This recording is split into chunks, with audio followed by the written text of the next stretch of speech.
Coucou. Non, en effet, c'est pas si simple que ça. Moi, j'aime bien essayer d'expliquer les choses d'une manière un peu didactique. Donc, pour les personnes qui me disent, est-ce que je pourrais parler à telle personne ou je voudrais avoir des nouvelles de telle personne, je leur explique que, voilà, j'ai pas les écoutilles qui sont ouvertes 24/24. Qu'est-ce qu'il faut que je fasse en fin de compte?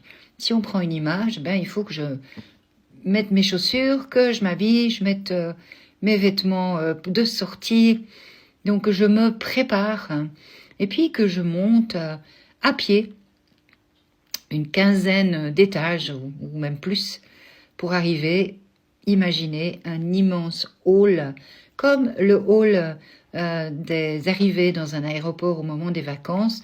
C'est absolument rempli de monde. Puis là, ce qu'il faudrait que je fasse à ce moment-là, c'est aller vers un bureau, un desk, prendre un micro et puis dire le petit Robert est appelé chez Morrigan à la sortie terre. Est-ce que le petit Robert, il sera capable de pouvoir se présenter dans cette foule qu'il y a? Est-ce qu'il va m'entendre? Ça, c'est la première chose.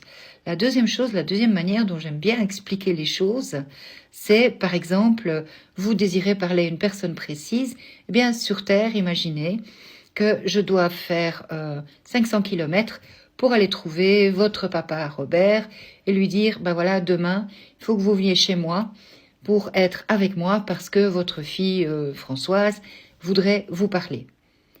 Alors le papa, il va dire, ok, demain. Alors attendez, demain, non, ça joue pas parce que demain, j'ai un rendez-vous à tel endroit, j'ai mes cours de musique, enfin peu importe, je fais ce que j'ai envie de faire.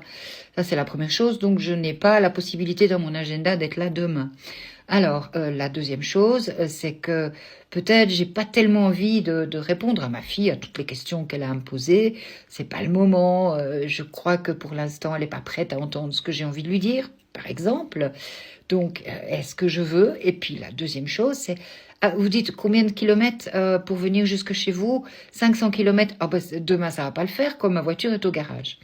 Donc, de nouveau, est-ce que le défunt a la possibilité de le faire? Est-ce qu'il veut le faire? Est-ce qu'il en a les capacités? Voilà. Donc, j'aime bien d'expliquer ça de cette façon-là. Ça permet peut-être de comprendre pourquoi c'est pas toujours possible d'avoir directement une communication avec un défunt précis. Hein? C'est celui qui a décidé de venir, qui se présente à vous. Donc voilà, c'était ma petite manière d'expliquer les choses. J'espère que comme ça, on peut comprendre que c'est pas si facile que ça. Voilà.